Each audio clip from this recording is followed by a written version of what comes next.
Welcome to the Big Game Hunting Podcast, where we help hunters like you prepare for the big game hunting adventures you've always dreamed of. Now, here's your host, John McAdams. Hello, John McAdams here, and you are listening to episode 305 of the Big Game Hunting Podcast. Today, we're going to talk about two small caliber, high velocity cartridges that both bear the Remington name. The 22-250 Remington and the 223 Remington. Now, you ask a few serious coyote hunters their opinion on the best coyote cartridge, and they'll likely name a couple different rounds. Two in particular will probably appear near the top of the list, though. The 223 and the 22-250.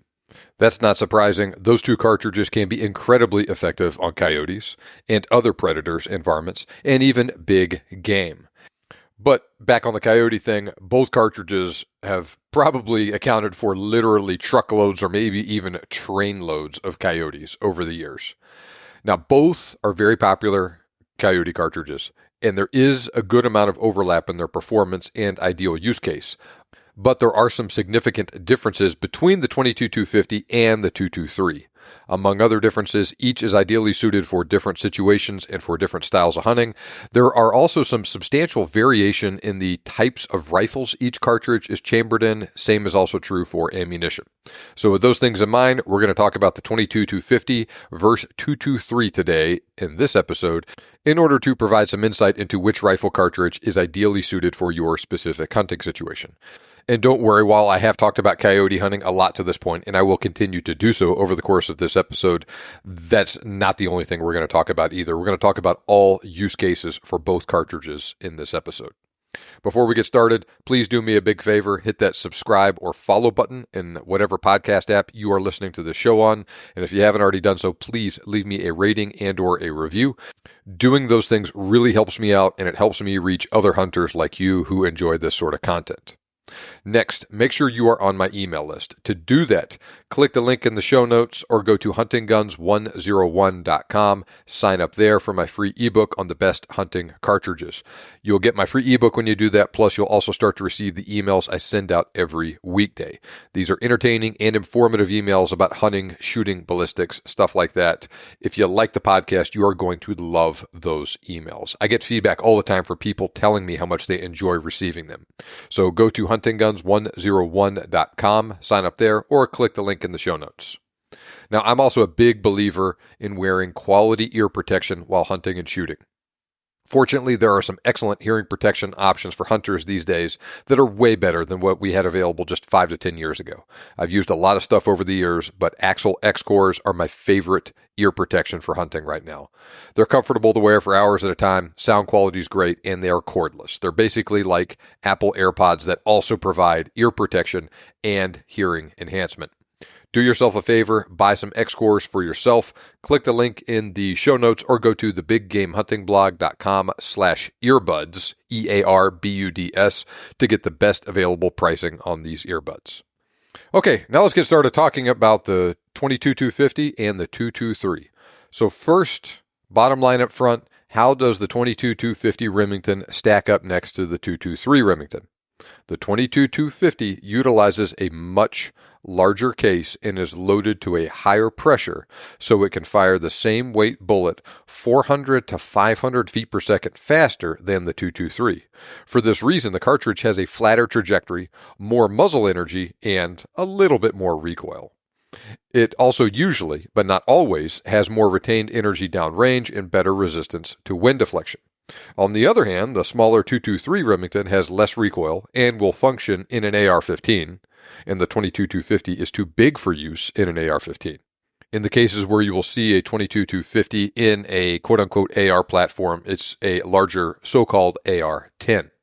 Now, the 223 cartridge also generally utilizes a faster rifling twist rate than the 22-250.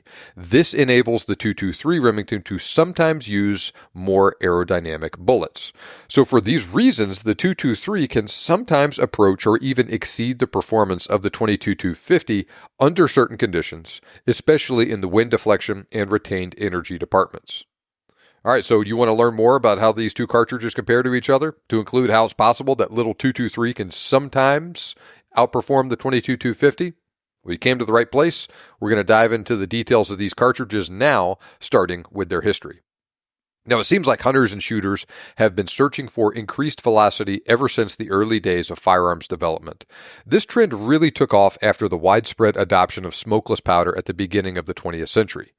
Shooting a 150 grain Spitzer, or pointed bullet, at a muzzle velocity of 2,700 feet per second, the original 30-06 Springfield loads produced during the early 1900s delivered a big jump in performance compared to the older cartridges that people used at the time, like the 30-40 Krag, which had a 220 grain bullet at about 2,000 feet per second.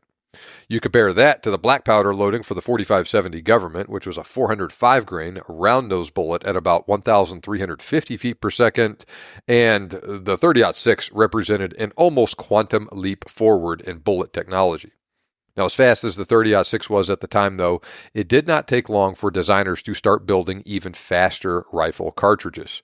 Developed by Charles Newton in 1913, the 250-3000 Savage was the first commercially mass-produced rifle cartridge to break the 3,000 foot per second barrier. Now, the 250 Savage achieved that performance with an 87 grain .257 caliber bullet, so this was a 25 caliber cartridge. But other designers realized there was potential for even faster velocities by necking that cartridge down to shoot even smaller diameter and lighter bullets. That is exactly what Grosvenor Watkins, who also designed the 22 Hornet, did a few years later. Now, to his chagrin, Winchester built their new high-velocity 22 caliber cartridge using the 6mm Lee Navy as a parent case instead of the 250-3000 Savage when they introduced the 220 Winchester Swift in 1935, though. So it has been said that that was the name that Watkins wanted to call his cartridge with the 250-3000 Savage neck down to 22 caliber. Winchester built their own cartridge, took his name for it, and put that label on it. In any case, we now know the 220 Winchester Swift today as just the 220 Swift. The original load for that cartridge, the 220 Swift, was a 48 grain bullet at a screaming muzzle velocity of 4,140 feet per second. And by the way, also, this is a 22 caliber cartridge too. So 6mm Lee Navy, neck down to 22 caliber. Now, the 220 Swift was easily the fastest cartridge in existence at the time, and it was incredibly effective on predators, varmints, stuff like that. But the cartridge suffered through a number of problems. Most notably, the 220 Swift initially gained a reputation as a barrel burner. This limited the appeal of the cartridge to a certain degree, though it was still pretty well received overall. Even though Winchester opted not to utilize the 250 Savage as the basis for the 220 Swift, wildcatters continued to neck the Savage case down to 22 caliber over the next few decades. This resulting cartridge, which was widely known as the 22 Varminter, was also extremely effective on varmints. In fact, the 22 Varminter cartridge was only slightly less powerful than the Swift, but it achieved that level of performance using a significantly smaller case.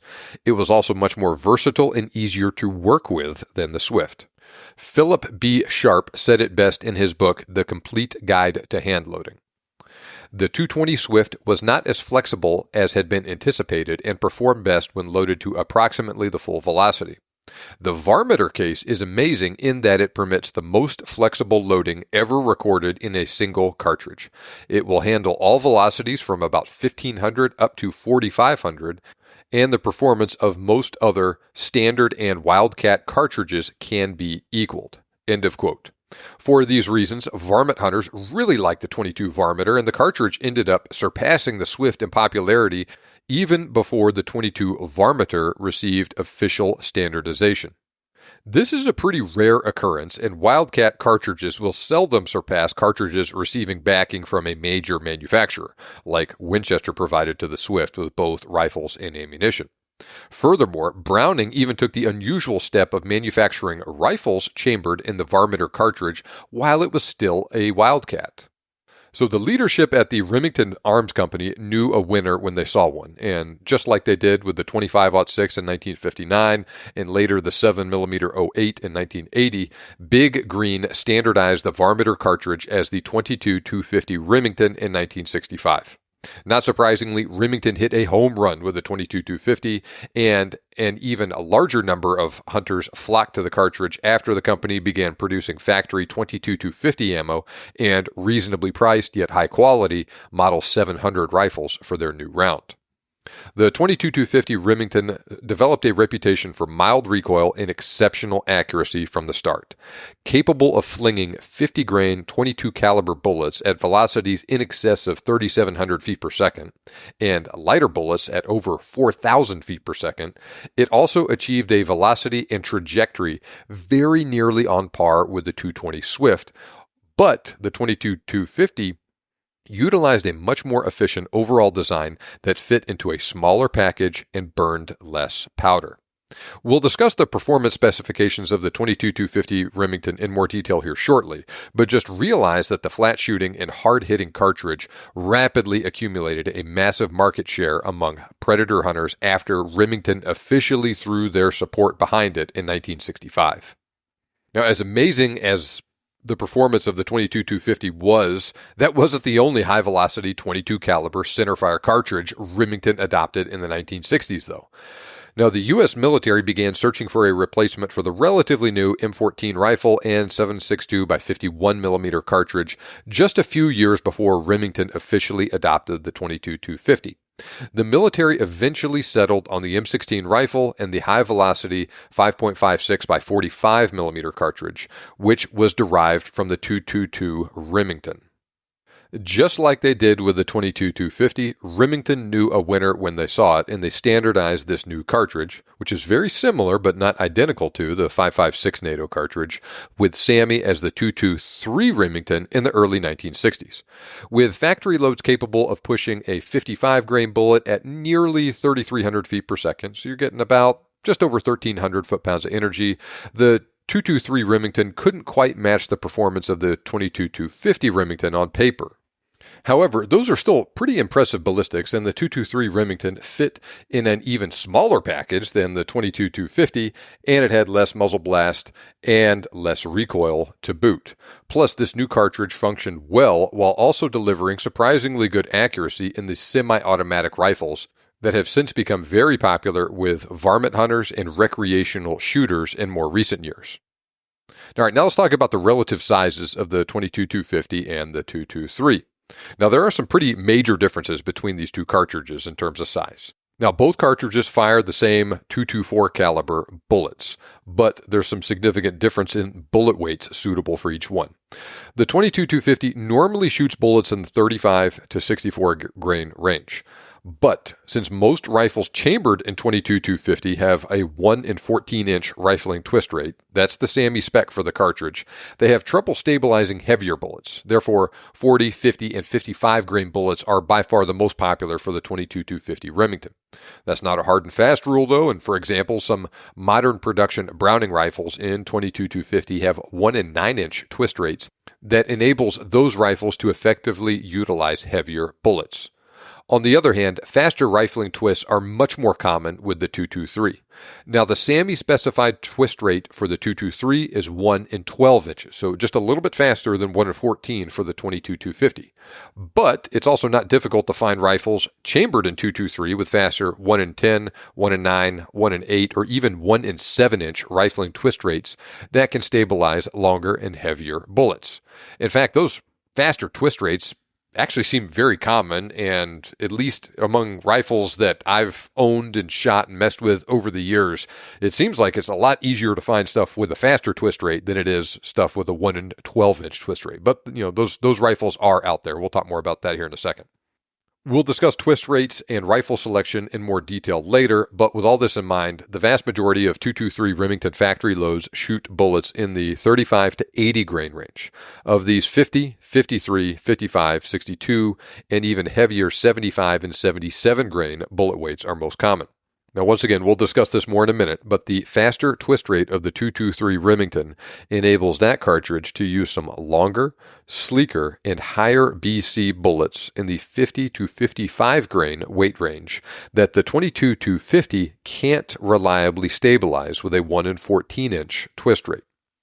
Okay, next, the 223 Remington has a maximum overall length of 2.26 inches. That is shorter than the 2.35-inch overall length of the 22-250. Now, the AR-15 can only accommodate cartridges up to 2.26 inches long, so the 223 Remington will fit in the rifle, but the 22-250 is too long. Additionally, the 223 Remington has a .378-inch rim diameter. On the other hand, the 22-250 has a larger .473-inch rim diameter. That's the same rim diameter as, say, the 270, the 30-06, and the 308. So quite a bit bigger there. Now, additionally, the 22-250 has a 28-degree shoulder angle, while the 223 Remington has a 23-degree shoulder angle. Now, since it is both longer overall and has a larger diameter case, the 22-250 has over 50% more case capacity than the 223. And it is also loaded to a much higher SAMI maximum average pressure level of 65,000 psi compared to the 223 Remington's 55,000 psi. Now, the differences in external dimensions of these cartridges translate into some stark differences in their ballistic performance. This is illustrated when you compare 3 different factory loadings from Hornady for both the 223 and the 22-250. So specifically, we'll talk about Hornady Superformance Varmint and Varmint Express lines. So in this case, the 223 Remington loads will use a 35-grain NTX bullet, .177 BC, a 53-grain VMAX with a .290 BC, and a 55-grain VMAX bullet with a .255 BC. Likewise, the 22-250 uses the exact same 35-grain NTX and 55-grain VMAX bullets I just mentioned for the 223. But instead of that 53-grain VMAX, there's a loading from Hornady with a 50-grain VMAX, .242 BC. Now, both of the 55-grain offerings are quote-unquote standard loads that are representative of typical performance for both the 223 and the 22-250. The other 4 offerings are from the Hornady Superformance line. So that is both of the 35-grain loads for each cartridge, and then the 53-grain 223 load and the 50-grain 22-250 load. So they're from the Superformance line. Hornady advertises that stuff as providing 100 to 200 feet per second of additional velocity without excess pressure compared to standard loadings. That's why those loads have faster muzzle velocities than the other ones. Now, those NTX bullets are very light, lead-free varmint projectiles designed by Hornady for use on varmints in states like California that don't permit hunters to use lead bullets. Now, additionally, Joe Thielen from Hornady designed that 53-grain VMAX for optimal performance from a barrel with a 1 in 12-inch twist rate. It will also work great in the faster twist barrels that are also more common in the 223. But that bullet is a little bit more than what the 1 in 14-inch twist barrels common on the 22-250 can properly stabilize. And so this is going to be a very interesting comparison here where we have that one load for the 223 Remington that has, I wouldn't say that is a high BC bullet, but it is the highest BC bullet in this comparison. And it is unusual, I know, to see a 53-grain VMAX that has a higher BC than both the 50 and the 55-grain VMAX bullets here. But if you actually look at the bullet, and I'll post a picture of it, it's a little bit longer and sleeker compared to the other ones. Varmint bullets in general usually don't have a very high BC. And so having a bullet with a .290 BC like the 53-grain VMAX here, that is unusual, and that is a pretty quote-unquote high BC bullet for a varmint bullet. All right, now for reference, I'm just going to read off these muzzle velocities for you here. 223 Remington 35-grain NTX, 4,000 feet per second. 223 Remington 53-grain VMAX, 3,465 feet per second. 223 55-grain VMAX, 3,240 feet per second. For the 22-250, 35-grain NTX, 4,450 feet per second. For the 50-grain VMAX, 4,000 feet per second, and the 22-250 55-grain VMAX, 3,680 feet per second. Now, not surprisingly, all of these 22-250 loads are the flattest shooting of the bunch. The 53-grain VMAX from the 223 does really well. It has nearly 2 inches more bullet drop than the 55-grain VMAX load and about 6.5 inches more bullet drop than the 50-grain VMAX load at 500 yards. Those are both the 22-250 loads. Now, all things considered, every 223 Remington load has less muzzle energy and a more arcing trajectory than every 22-250 load due to the fact that the 22-250 shoots the same weight bullet, or a bullet of very similar weight, about 450 to 535 feet per second faster than the 223 does with the same bullet type. However, there are two outliers here you should take note of: the 35 grain 22-250 Remington load and the 53 grain 223 Remington load. The 35 grain NTX has a very low BC. Even though it starts out with a blazing fast muzzle velocity from the 22-250, for both, but especially the 22-250, that bullet quickly slows down, and both the 53 grain and 55 grain VMAX load for the 223 surpass it in the energy department. That 53 grain VMAX passes the 35 grain NTX before 100 yards, and the 55 grain VMAX passes that 35 grain NTX just shy of 200 yards. So this is a good example of how muzzle velocity is important, but it is not everything. You pair a blazing fast muzzle velocity like that with a real stumpy little bullet that's not very aerodynamic. It does not take that much more of an aerodynamic bullet that is going fast but not quite as fast to pass it up pretty quickly like that. Now, like I just mentioned, that 53 grain VMAX is a relatively high BC bullet for 22 caliber cartridges in general, but it's designed specifically for the 223. You combine that higher BC bullet with a faster than usual muzzle velocity for that 223 Superformance loading, and you get a load that really punches above its weight for the cartridge. And not only does that relatively high BC 53 grain 223 load quickly surpass the 35 grain 22-250 load by the time both bullets travel 100 yards downrange, but it also essentially catches the 55 grain 22-250 load at 500 yards, and it falls just 3.5% short of the 50 grain 22-250 load at that same range in terms of kinetic energy. So that 53 grain bullet for the 223 Remington is an amazing performer for that cartridge.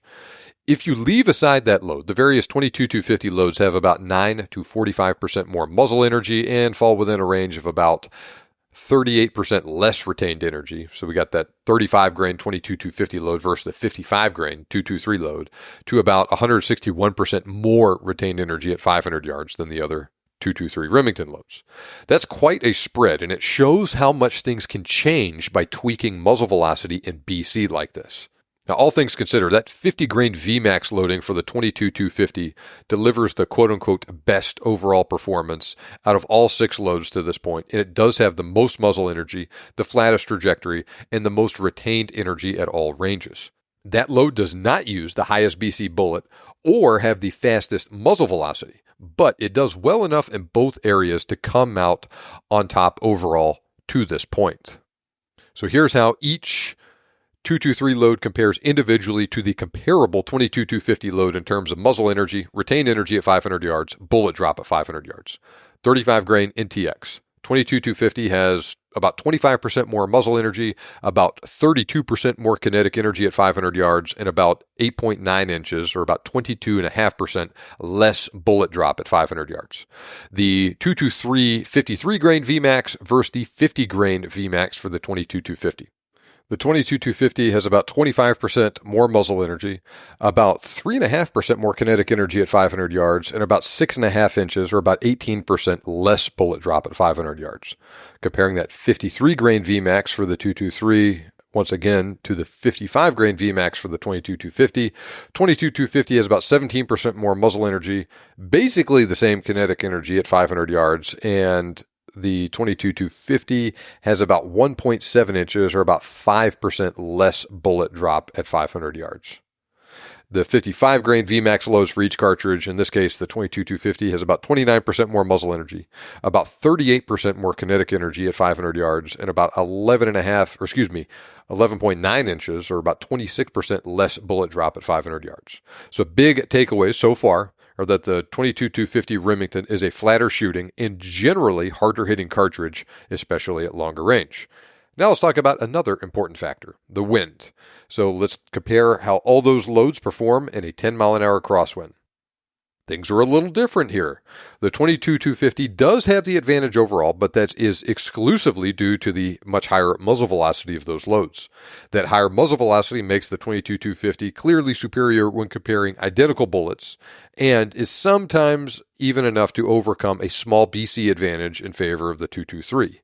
However, that 55 grain VMAX bullet from the 223 actually does pretty well here, and it surpasses that really low BC 35 grain NTX from the 22-250, just shy of 200 yards. And you take that even higher BC 53 grain VMAX from the 223, and it actually has the least wind deflection out of all the loads compared here. Why is this the case?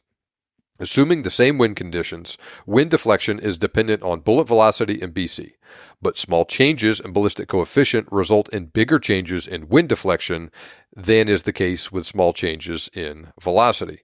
This is why that 53 grain VMAX has a clear advantage in terms of wind deflection, even when compared to bullets from the 22-250 that start out going nearly 1,000 feet per second faster, when you're talking about that 35 grain NTX in particular.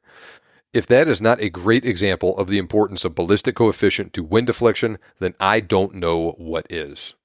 So here's the breakdown by loading for wind drift at 300 and 500 yards. For that 35 grain NTX loading for both cartridges, 22-250 has 1.6 inches, or 12.3%, less wind deflection at 300 yards, and about 6 inches, or about 13.7% less wind deflection at 500 yards. 223 Remington 53 grain VMAX versus the 50 grain VMAX for the 22-250. The 223 has 0.3 inches, or about 3.3% less wind deflection at 300 yards, and about 1.2 inches, or about 4.3% less wind deflection at 500 yards. The 55 grain VMAX for both cartridges. The 22-250 has about 1.7 inches, or about 15% less wind deflection at 300 yards, and about 5.9 inches, or about 16.8% less wind deflection at 500 yards. All things considered, it would be reasonable to say that in general, the 22-250 does better in the wind than the 223. This is an area where the details matter a lot, and where the fact that the 223 can use that higher BC bullet can really pay dividends. And yeah, it is interesting that the smallest amount of wind deflection out of anything in this comparison is that loading for the 223 Remington. It's only a little bit better in the wind than the best loading for the 22-250, but it's better than everything across the board, period. And you compare that to that 35 grain NTX or the 55 grain VMAX, and then that advantage in favor of the 223 here only grows. But comparing the exact same bullet out of each cartridge, yeah, the 22-250 is going to do better because it can shoot them faster. Now let's talk about recoil. Now, neither cartridge recoils very much, but the 22-250 has a little bit more recoil than the 223 in this case. Now, when you fire the same weight bullet at a faster velocity and you use more powder to achieve that performance, and that is the case here with the 22-250. Let's say you compare the 55 grain bullets for each one like that. The 22-250 actually has about 62% more free recoil energy than the 223. Now, that sounds like a big number at first, and it is more, but let's not get carried away here either. It's 62% more than an already pretty small number. Both cartridges have an exceptionally mild recoil. Virtually any person, regardless of size or age, should be able to handle them with ease. That is especially true when you're shooting a heavy-barreled varmint rifle. And you do something like throw a suppressor on the end of one of these, like a Banish 223 or something like that, and it is going to tame that muzzle jump and recoil even more. And there's many cases where people are doing exactly that. They can keep the coyote or whatever it is that they're shooting in the scope through the recoil, no problem at all. All right, so where do we stand overall with these two cartridges? The 22-250 fires the same weight bullet much faster than the 223, but the 223 can sometimes utilize higher BC bullets. For this reason, the 22-250 has more recoil and a flatter trajectory, and usually, but not always, more retained kinetic energy and better resistance to the wind. Now let's talk about ammo availability for each one. Consistently ranking among the top 5 best-selling rifle cartridges in the U.S. each year, in fact, that's often the number 1 best-selling cartridge, the 223 is by far the most popular of the two. Now, the 22-250 is by no means rare, and it is also in very widespread use. Pretty much every ammo manufacturer, like Armscor, American Eagle, Barnes, Black Hill, Browning, Federal, Hornady, Nosler, Remington, Winchester, all those produce a bunch of ammo for both cartridges. Now, since both cartridges use .224 caliber bullets, you got also a great selection of bullets for each one of them too. Basically, every major style of varmint bullet is available in them, either as a factory load or for hand loaders. Right? The Barnes varmint grenade, the Berger varmint hollow point, the Hornady NTX and VMAX, the Nosler ballistic tip and Varmageddon, the Remington AccuTip V, and the Spear TNT, among others. They're also available in a variety of plain old soft point bullets from other manufacturers too. Now, the .223 and the .22-250 are also available in a few loads designed for big game hunting. For instance, both are offered in the Barnes Vortex line. You can get a 50 grain TSX for the .22-250 and then 55 grain, 62 grain, and 70 grain TSX bullets for the .223 or the very similar 5.56 NATO cartridge. Now, like I mentioned earlier, though, the fact that the .223 Remington is usually available in rifles with a faster twist rate enables the cartridge to utilize heavier and or higher BC bullets, like I just mentioned for Barnes. Now, in addition to the Barnes loading, in addition to the 53 grain VMAX I talked about at length earlier, there are .223 Remington or 5.56 NATO loadings utilizing projectiles along those lines like the 62 grain Fusion and 64 grain Power Shock from Federal, the 50 and 55 grain CX, 73 grain FTX, and the 75 grain Interlock, all of those from Hornady, the 70 grain Accubon from Nosler, the 77 grain tipped Match King from Sierra, and the 64 grain PowerPoint and Extreme Point from Winchester. Now, Winchester and Underwood, respectively, make 64 grain PowerPoint and 60 grain ballistic tip loads for the .22-250. But that's about it for bullet weights heavier than 55 grains for the cartridge because, like I said, most of those other projectiles won't be properly stabilized all the time anyway by a 1 in 14 inch twist rate. You might get cases where you can hand load the cartridge and get good performance, but that's not going to be across the board for every single rifle with that twist rate under all conditions, all that sort of thing. And so for that reason, the big ammo manufacturers that are having to please a large variety of hunters, well, they just stick with the lighter 50 and 55 grain bullets for the most part for the .22-250. Now, in terms of prices and availability, it will vary. In general, I'm going to tell you the .223 is going to be by far the most common and by far the least expensive compared to the .22-250. Now, rifle situation with these cartridges, very similar to the ammo situation. Rifles chambered in .223 are by far the most common, but there's also a really good selection of rifles for the .22-250. Both are very easy to find in bolt-action hunting rifles. Right? You can get a Browning X-Bolt, a CVA Cascade, Remington 700, Ruger American, Savage Axis, stuff like that in both. Both are also available in the Browning lever-action rifle. Now, the .223 Remington is also available in some rifles not manufactured in .22-250, like the Ruger American Ranch and the Winchester XPR. Likewise, Winchester makes their Model 70 rifle in .22-250, but not .223 Remington, at least not right now as I record this. Now, the .223 is extremely popular in semi-auto platforms. In particular, AR-15 style rifles like those made by companies like Daniel Defense, Ruger, Wilson Combat are all extremely common with the .223. It is also available in the Ruger Mini 14. It's not an AR-15 platform, but it is a semi-auto. Now, it is possible to find the .22-250 in a semi-auto rifle, but it's generally only manufactured in the larger and more expensive AR-10. Now, remember what I mentioned earlier about the .223 generally having a faster twist rate than the .22-250. That is usually true, but it's not a hard and fast rule. For instance, the .223 Remington versions of the BLR often use a 1 in 12 inch twist rate, and Browning makes several versions of .22-250 Remington rifles with a faster 1 in 9 inch twist rate.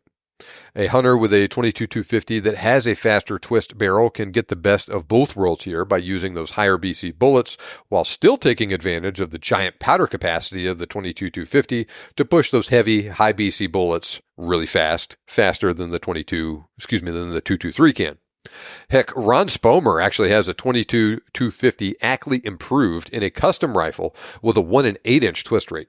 That cartridge has an even larger case capacity than the regular .22-250, and he can achieve obscenely fast velocities with light bullets, say like those 35 and 50 grain bullets, stuff like that, And he can also push a high BC 75 grain or even an 80 grain bullet faster than the 223 can shoot a 55 grain bullet. So like I mentioned earlier, details matter a lot here. And the 22-250 Ackley improved, it's still a Wildcat cartridge. You have to hand load for it. You have to get a custom rifle or at least, a semi-custom job or something like that. But it is a good example of what the 22-250 is capable of if all of the pieces are put in place to really maximize the performance of that cartridge. Now, we need to talk about barrel lengths. Gun manufacturers tend to put longer barrels on rifles chambered in quote-unquote hot rod cartridges like the 22-250. This is because those cartridges need a longer barrel to effectively and efficiently burn that larger powder charge. The 22-250 is commonly available in rifles with a 22 and 24-inch barrel, but you'll also run across rifles with longer 26-inch barrels as well as shorter 18 and 20-inch barrels too. On the other hand, the 223 Remington normally going to have a broader range of barrel lengths. You'll get stuff all the way down from 16 inches up to 22 inches, sometimes even 24 inches. 16, 18, and sometimes 20-inch barrels tend to be pretty common with semi-autos. Bolt-action rifles for the 223 generally run in the 20 to 24-inch range. But you can sometimes find shorter barrels on bolt guns and longer barrels in semi-autos. There's so many 223 rifles out there in current production and those that have been made in the past that you can find almost any barrel length that you want in that cartridge. Now, both cartridges will deliver reduced velocities out of shorter barrels, but the 22-250 will likely see a quicker drop-off with the shorter barrel than the 223. Once again, the details matter here. For instance, a hunter purchasing a 22-250 with a faster twist barrel can use heavier and more aerodynamic bullets than the cartridge typically shoots. The opposite is true for a hunter buying a 223 Remington rifle with a 1 in 12-inch twist rate. Likewise, a hunter prioritizing a more compact and easier to carry rifle will have more options with the 223 Remington than the 22-250 and can use a rifle like that without giving up as much performance. Additionally, you take a 22-250 and cut the barrel way down on it, something 16, 18, or even 20 inches, you're really going to hamstring the cartridge and you're going to lose a lot more velocity per inch of barrel that you cut off with that cartridge than is the case with the 223. And additionally, I talked at length about that great 223 loading with the 53 grain VMAX earlier. Well, you put that loading in a shorter barrel AR-15, it'll still do pretty well with that high BC bullet and all that stuff, but you're going to be handicapping yourself in terms of velocity because I'm sure Hornady used a 24-inch barrel when they published that velocity. So you put that in a bolt-action rifle with a longer barrel, it's going to work great. Put it in a gas gun or something, anything with a shorter barrel, you're going to lose some of that performance. So, like I said, the details matter a lot with this stuff here. There's a tremendous amount of overlap in the performance of these cartridges. You change barrel length, you change twist rate, all that sort of stuff for each one, and you can get some pretty wildly differing results here. Okay, now that we've covered all of that stuff, let's get down to brass tacks here. Which one is right for you?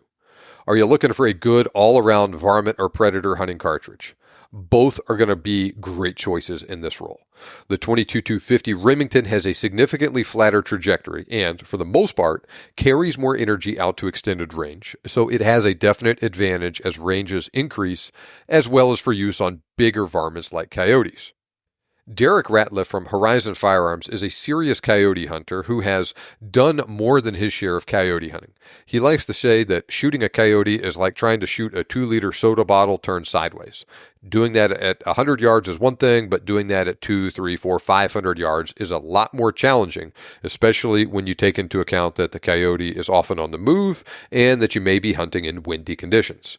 So a hunter can really start to appreciate a cartridge with the flattest possible trajectory at longer range. Now, situations like this are where the 22-250 really comes into its own. When using lighter bullets like that 35 grain NTX or the 50 grain VMAX that have muzzle velocities in excess of 4,000 feet per second, that 22-250 has a very flat trajectory with minimal holdover out to 300 yards, especially with that 50 grain VMAX. Now, not only does that cartridge's really flat trajectory aid hunters in making hits on a small target like that as the range increases, but the fact that the bullet, specifically that 50 grain VMAX I'm talking about here, also carries a lot more energy downrange really helps too. Coyotes are pretty tough animals. They're not very big, but pound for pound, they're pretty tough. And if you hit them, but don't hit them well, you hit them, through the guts or something like that, it'll probably kill them, but it may take another shot to bring them down. They may go a little ways and be kind of tough to find afterwards. Well, that's an area where the 22-250 does have an advantage, and you have a little bit more forgiveness with less than perfect shot placement with it. Now, it works great at shorter range, but that cartridge really comes into its own in open country where longer shots are a possibility. And a solid hit, or even sometimes a less than solid hit from a 22-250 Remington will often make a coyote fold up like a tent. Now, that extra retained energy can undoubtedly help in cases where, like I said, shot placement is less than ideal, and it can mean the difference between a coyote that the hunter recovers and one that's wounded and gets away. None of this is to say that the 223 isn't capable of cleanly killing coyotes. On the contrary, it could be extremely effective in that role, and with the right bullet and right rifle setup, think a bolt-action rifle with a 22-inch to 24-inch barrel, shooting something like that Superformance ammo with a 53 grain VMAX, well, it nips right on the heels of the 22-250 at extended range. Now, the 223 is a pretty flat shooting cartridge itself and only requires a little bit more holdover than the 22-250 inside 300 yards. If you're hunting in thicker country and shots farther than that are uncommon, then the 223 isn't really giving up much to the 22-250. Sure, the 22-250 still has that advantage with a higher velocity, but does it really make much difference whether you shoot a coyote at 75 yards with a 55 grain bullet that left the muzzle at 3,000, pushing 3,700 feet per second, or one that's, 3,300 feet per second? Not really. Probably a dead dog either way. Now, the cartridge actually has a couple of important strengths here too. Now, the 223 I'm talking about. In fact, the widespread availability of the 223 in semi-auto rifles can actually make this cartridge an even better option on coyotes in a situation where a hunter might have multiple dogs responding at once. It's a plain fact that a hunter with an AR-15 and 223 is more likely to score a double or even a triple if multiple coyotes come in together compared to a hunter with a bolt-action rifle and 22-250, right? Are you trying to kill coyotes here, or are you just trying to educate them? Well, if you're in a situation where you might have them popping out at close range like that, and you might need to take a couple of rapid shots, especially on multiple targets, well, an AR-15 can really pay some dividends here. Now, that same thing is also true for a follow-up shot if you fail to connect on your first try. It's much easier to get back on target with the semi-auto and try again, increase your lead, change your holdover, whatever the case may be that caused you to miss that first shot if you don't have to work the bolt on it like that. Yeah, someone that knows what they're doing can work a bolt on a bolt gun and get back on target pretty quickly, but you'll never be as fast as you will be with the semi-auto. Now, no less an authority on coyote hunting than Jeff Nimitz uses an AR-15 chambered in 223 for all of his coyote hunting. He especially likes that Hornady Superformance load with the 53 grain VMAX. Now, he hunts coyotes all over the United States, and he uses that rifle with that setup, that ammo, regardless of where he goes. And he takes shots out to a couple hundred yards, no problem with it. And he just knows that rifle really well. And he's shot it enough that it is easy for him to calculate the lead in his head if he's shooting an animal that's moving, hold for the wind, all of that stuff with it. So he does really well, and if you know what you're doing and you practice a lot and all of that stuff, then you can be darn effective with the 223 and get all of the advantages that cartridge offers and not really be giving up too much to the 22-250 unless you're really shooting a lot of stuff at really long range. Also, don't forget that the 223 is more common in rifles with shorter barrels, and it doesn't give up as much performance as the 22-250 does with a shorter barrels configuration.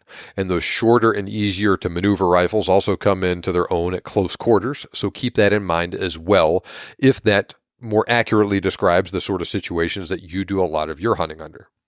Now, coyotes aside, the 223 isn't giving up much performance at all to the 22-250 on smaller predators and varmints like foxes and prairie dogs, stuff like that. In fact, the 223 is probably a better choice for higher volume shooting on varmints than the 22-250 here, once again, unless shots at longer range, really long range, are expected. Now, the 22-250 isn't as big of a barrel burner as something like the 220 Swift, but it is definitely worse in that regard than the 223, and care must be taken during high-volume hunting situations to let that barrel cool between shot strings. But it will work great on smaller varmints like prairie dogs and stuff, though, too. So don't think I'm trying to trash it for that sort of working. Hootie Hoo actually took his 22-250 to Wyoming for a prairie dog hunt back in 2023.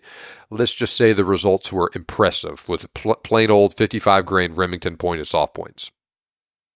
Okay, that's enough about coyotes and predators and that sort of stuff. What if you want something that you can also use for hunting big game like feral hogs and deer?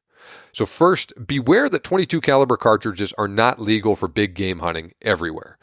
They are in Texas. For instance, you can use any centerfire cartridge for hunting big game in Texas, but that's not the case in every single place. So just verify that that is the case before you take either one of these out for a deer hunt or something.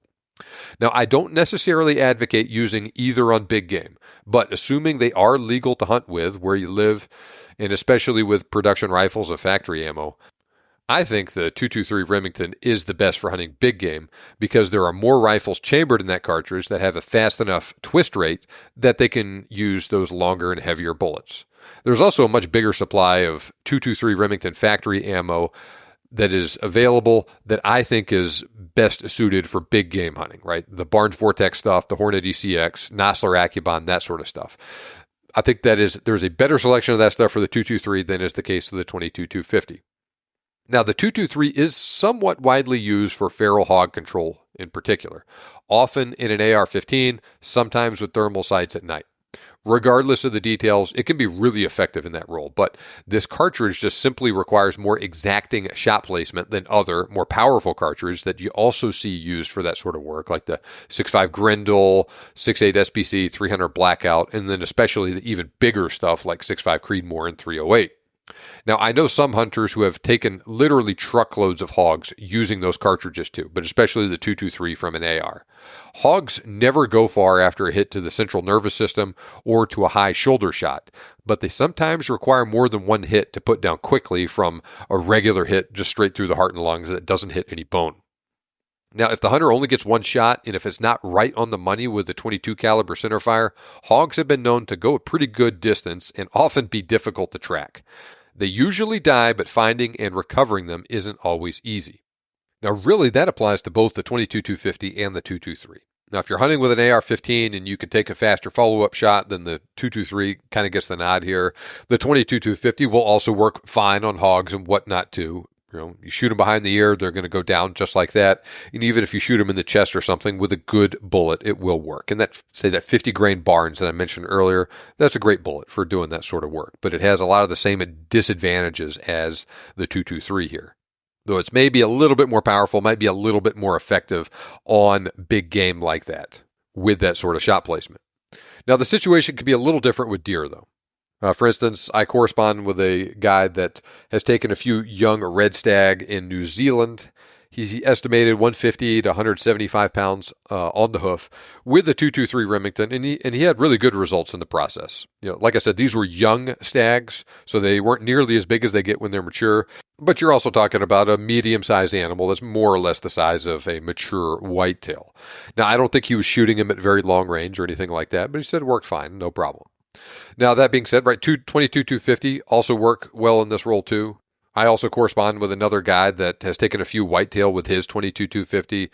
In each case, we're not talking about gigantic animals, but the 223 and the 22-250 were both devastating on those deer. Slip one of those high-velocity bullets behind the shoulder into the lungs, no deer is going to go very far.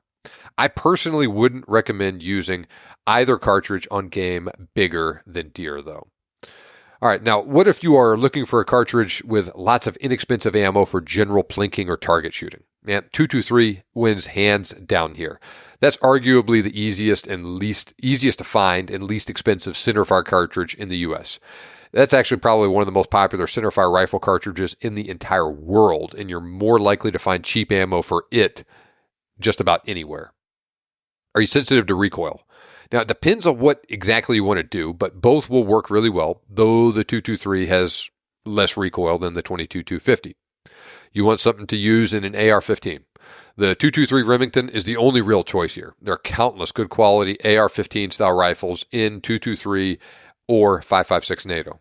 Do you want a cartridge suitable for home defense? Well, due to the wide variety of semi-auto rifles and large supply of ammo specifically designed for the task, I think the 223 Remington also has a major advantage here. For those same reasons, it is clearly the better choice for those in practical shooting competitions. All right, so as we wrap up, the differences between the 22-250 and the 223 are significant in some respects. They're both highly capable predator and varmint cartridges, and to a lesser extent, capable big game hunting cartridges. There's a fair amount of overlap in their best use cases, but each is best suited for pretty specific conditions. So analyze your potential needs before making a decision, and in the end, a lot of this decision comes down to the exact game you're after, the conditions of your hunt, and just what your personal preferences are. So do that analysis and then choose the one that you feel most comfortable with and the one that fits your specific needs best, and I'm sure it's going to work great for you. Now, as usual, I've written a detailed article about these cartridges for the Big Game Hunting blog. I will put a link to that article in the show notes, so go check it out. I've also put links to rifle and ammo recommendations for these cartridges in the show notes too. Same is also true with other accessories like hearing protection, slings, scopes, that sort of stuff. So go to the show notes, click on those URLs to learn more. Now remember, please do me a big favor, hit that subscribe or follow button in whatever podcast app you are using if you enjoyed this episode, and please leave me a rating and or a review for the show too.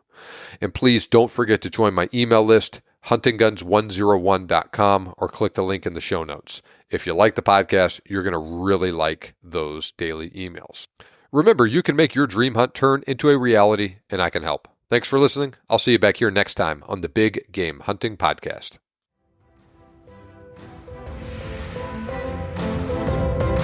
This show may be over, but we have plenty more for you on our website.